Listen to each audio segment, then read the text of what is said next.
Hello students. जैसा कि आपको पता है कि हम कवर कर रहे हैं ओ लेवल का एमसीक्यू और इसमें हमने अभी पेपर नंबर 4 को ले रखा है और हम लोग पेपर नंबर 4 को आगे बढ़ाएंगे। पेपर नंबर 4 का ये आखिरी चैप्टर है और आखिरी चैप्टर का ये आखिरी पार्ट है। इसके बाद हम सीधे पेपर नंबर 3 पर जाएंगे जो कि पाइथन वाला पेपर है M3R5। ये पूरा प्लेलिस्ट आपको ऑलरेडी अवेलेबल है यूट्यूब पे। आप वहाँ पे जाइए, इसके सारे एपिसोड्स या यूँ कहें जितने सारे पार्ट्स हैं आप देखिए। उम्मीद है आपको बेहतर फ़ायदा होगा। यहाँ से क्वेश्चंस आपको मिलेंगे सीधे सीधे, ऐसी मेरी कोशिश रही है। बाकी आपने रिव्यूज़ हमारे कमेंट बॉक्स में लिख सकते हैं। चलिए शुरू करते हैं। Question number 26, why is self awareness is important soft skill for personal development. व्यक्तिगत विकास के लिए आत्म जागरूकता एक महत्वपूर्ण सॉफ्ट स्किल है, क्यों? तो इसके ऑप्शन है self awareness is irrelevant to personal development, it allows individual to ignore their weakness and focus on strength, self awareness enable individual to recognize their strength and weakness leading to the personal growth, self awareness is only necessary for introverted individual। Hindi में भी पढ़ लेते हैं। व्यक्तिगत विकास के लिए आत्म जागरूकता अप्रासंगिक है। यह व्यक्तियों को अपनी कमजोरियों को नज़रअंदाज करने और ताकत पर ध्यान केंद्रित की अनुमति देता है। आत्म जागरूक व्यक्तियों को अपनी ताकत और कमजोरियों को पहचानने में सक्षम बनाता है, जिससे व्यक्तिगत विकास होता है। आत्म जागरूकता केवल अंतर्मुखी व्यक्तियों के लिए आवश्यक है। अगर हम इसमें क्वेश्चन को ध्यान से पढ़ेंगे तो काफ़ी हद तक हमें पहले ही आत्म जागरूकता की बात हो रही, यहाँ से ही चीज़ें निकल के आती हैं कि आत्म जागरूकता अगर हम बात करें तो क्या है।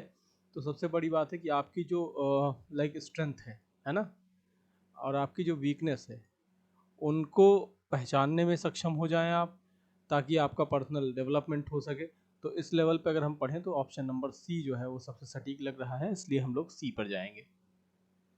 Question number 27, which soft skill involve the ability to negotiate and reach mutually benefit agreement. किस सॉफ्ट स्किल में बातचीत करने में पारस्परिक रूप से लाभप्रद समझौतों तक पहुंच की क्षमता शामिल है? देखिए, नेगोशिएशन जो होता है ना, आप नेगोशिएट करते हैं तो नेगोशिएट से ही लाभप्रद समझौतों तक बात होती है। जैसे मान लीजिए कि आपको कोई सामान खरीदना है, सपोज दैट मुझे ये मॉनिटर खरीदना है और मैं किसी दुकान पे गया, उसने कहा ये मॉनिटर 30,000 रुपये का है, सपोज दैट। और मैंने कहा नहीं 30,000 तो नहीं, ये 30,000 की क्वालिटी का तो नहीं है, लेकिन अगर ये चूँकि HP कंपनी का, तो हम ये मान सकते हैं कि चलिए ठीक है, ये आपको आपने कहा कि ये 27,000 तक का दे दो। अब दोनों की बात में कन्फ्लिक्ट हुआ, दोनों एक दूसरे में बात करते करते बात तय हुई कि 28,000 रुपये is the best price for both of us, like बेच वेंडर के लिए भी और ख़रीदने वाले के लिए भी। तो इसको नेगोशिएशन कहते हैं बेसिकली। इससे जो है वो लाभ आपको भी नुकसान नहीं होगा और अगले आपको भी लाभ होगा और अगले वाले को नुकसान नहीं होगा। ठीक है। The ability to accept and provide constructive feedback is an example of which soft skill.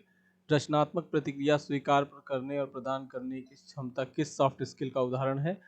तो इसमें सबसे बड़ी बात है कि आपको खुले विचारों का होना ज़रूरी है। बाकी नेटवर्किंग के लिए रचनात्मक जैसा कुछ नहीं है, समय प्रबंधन इज़ अनदर थिंग। और इमोशनल इंटेलिजेंस में भी आपको रचनात्मकता का कोई कॉन्सेप्ट नहीं देखने को मिलता। यहाँ पे आपको ओपन माइंडनेस की ज़रूरत होती है, तभी आप रचनात्मक रूप से सोच पाएंगे। ठीक है, ताकि आप लीक से हटकर कुछ काम कर सकें। Question number 29, which soft skill is important for effective problem solving and team setting. Team setting में प्रभावी समस्या समाधान के लिए कौन सा सॉफ्ट स्किल महत्वपूर्ण है?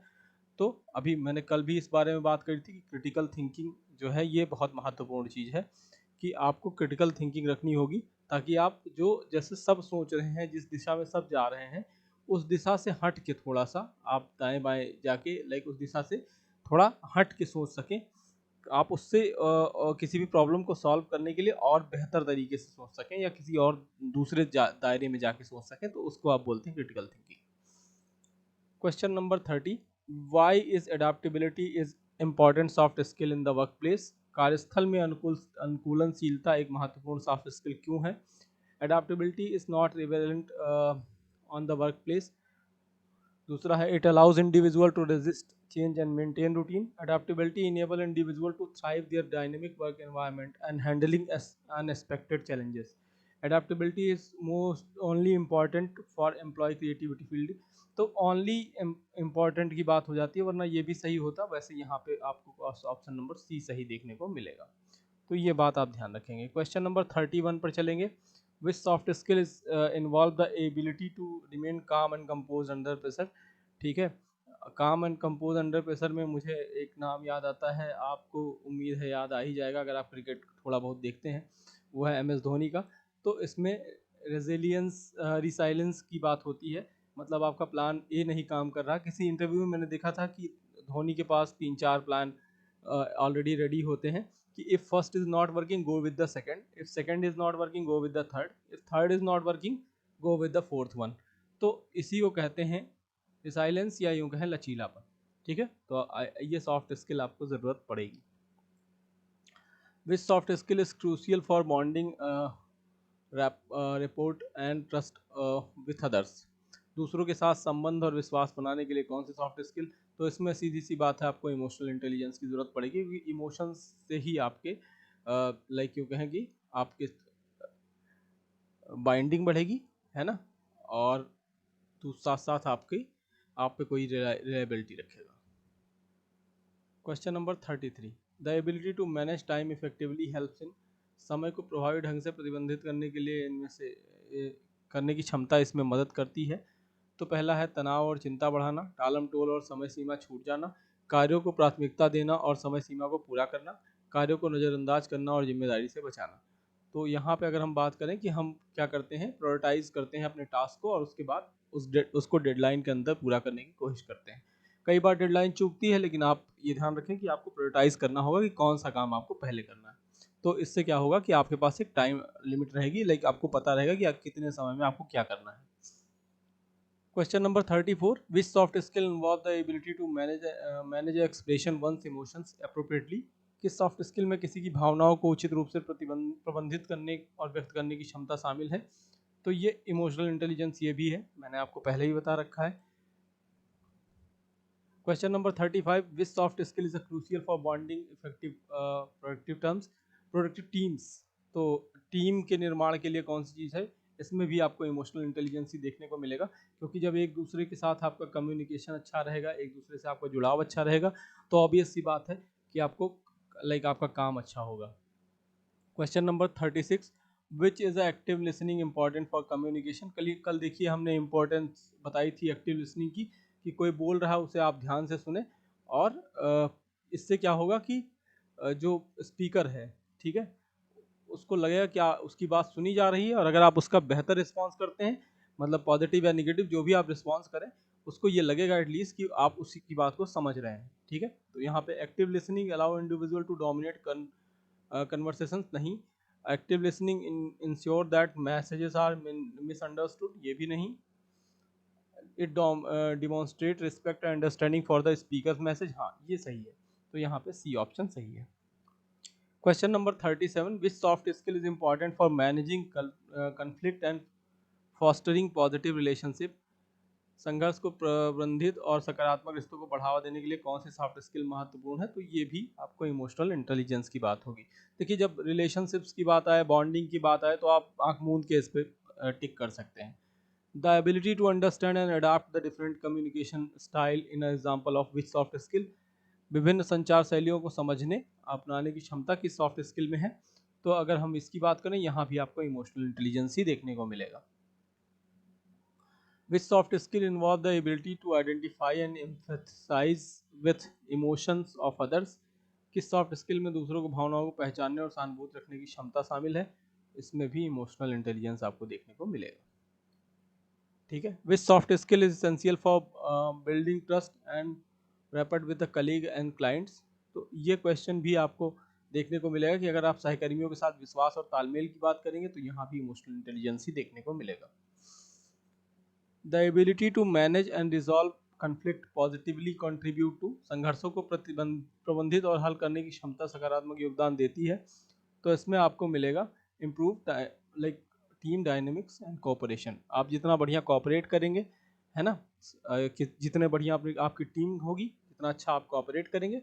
मान लीजिए कि 4 लोग हैं, अगर आप एक दूसरे से अच्छा कम्युनिकेशन करेंगे, अच्छे से कोऑपरेट करेंगे, then the conditions will be good, ठीक है, और उससे एक पॉजिटिविटी आएगी आपकी टीम में भी।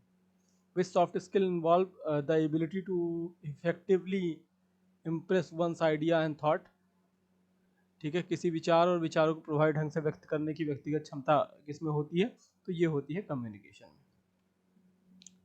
Why is empathy important in building strong interpersonal relationship? मजबूत पारस्परिक संबंध बनाने के लिए सहानुभूति क्यों आवश्यक है? देखिए, सहानुभूति इसलिए आवश्यक है क्योंकि तब आप दूसरों की बात समझ पाते हैं और अपनी उसके एक्ट अकॉर्डिंगली एक्ट कर पाते हैं, ठीक है। पढ़ लेते हैं जवाब। सहानुभूति चालाकी और बेईमानी की ओर ले जाती है, गलत बात। सहानुभूति व्यक्तियों को दूसरे भावनाओं को नज़रअंदाज करने की अनुमति देती है, नहीं, ये भी सही नहीं। सहानुभूति दूसरे भावों और दृष्टिकोणों के प्रति समझ और करुणा को बढ़ाती है, तो ये आपको एक सही जवाब हो सकता है। केवल अंतर्मुखी व्यक्तियों के लिए आवश्यक है, ये बात भी सही नहीं है। Soft skill, which soft skill is important for effective negotiation and reaching win win situation. अभी मैंने इसकी बात की, तो विन विन सिचुएशन की बात जब होगी तो हम कन्फ्लिक्ट रिजोल्यूशन, जो भी प्रॉब्लम होगी उसका, जो भी कन्फ्लिक्ट होगा उसको हम रिजोल्यूट करेंगे, तो हमें एक आइडिया मिल जाएगा कि हम विन विन सिचुएशन में चले जाएंगे। Why self-discipline is an important soft skill for interpersonal and professional growth? क्यों ज़रूरी है? देखिए, सेल्फ डिसिप्लिन की बात अगर होती है तो आपको ये ध्यान रखिए कि इससे क्या होता है कि आप अपने अपने आप को फोकस्ड रख पाते हैं, ठीक है। एंड अगर आप मान लीजिए फेल भी होते हैं तो आप कंटिन्यूटी बनाए रखते हैं। इसमें जवाब पढ़ लेते हैं, ऑप्शंस पढ़ लेते हैं। Self discipline hinders personal growth by restricting spontaneity, तो ये गलत है। Self discipline leads the burnout and decrease productivity, ये भी गलत है। Self discipline enables individual to focus their goals and maintain consistency with their effort, ये सही है आपका यहाँ पे। Self discipline only essential for the individual, तो ऐसा नहीं है। Which soft skill involve the ability to effectively express one self in writing form, स्वयं द्वारा लिखित रूप से प्रभावी ढंग को अभिव्यक्त करने की क्षमता शामिल है, तो इसमें रिटन कम्युनिकेशन की बात होगी। आप लिखित संचार जितना बढ़िया करेंगे, ठीक है, सॉफ्ट स्किल इसी लिखित सॉफ्ट स्किल इसी में आएगी। 47 the ability to remain calm and compose during changing situation, ये भी अभी देखिए थोड़ी देर बाद पहले बात हुई मेरी, ये इमोशनल इंटेलिजेंस का मामला है, ये है ना। 48 which soft skill is crucial for effectively collaboration and team work diverse settings में प्रभावी सहयोग और टीम वर्क के लिए कौन सा सॉफ्टवेयर है, तो कल्चरल अवेयरनेस, सांस्कृतिक जागरूकता की बात होगी कि सबके वर्किंग कल्चर में क्या वो है डिफरेंस और कैसे वो एक दूसरे से कम्युनिकेट करते हैं।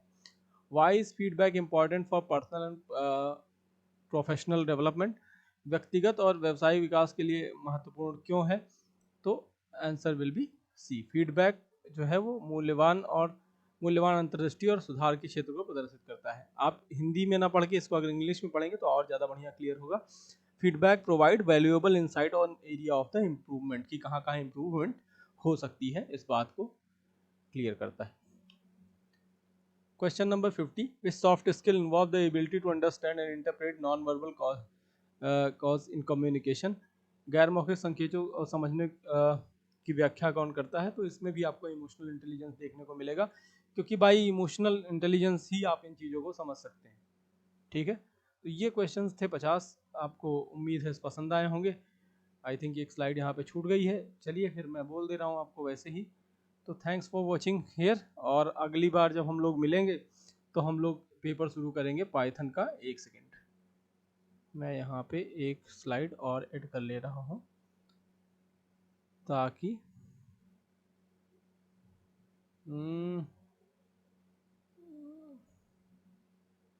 ठीक है।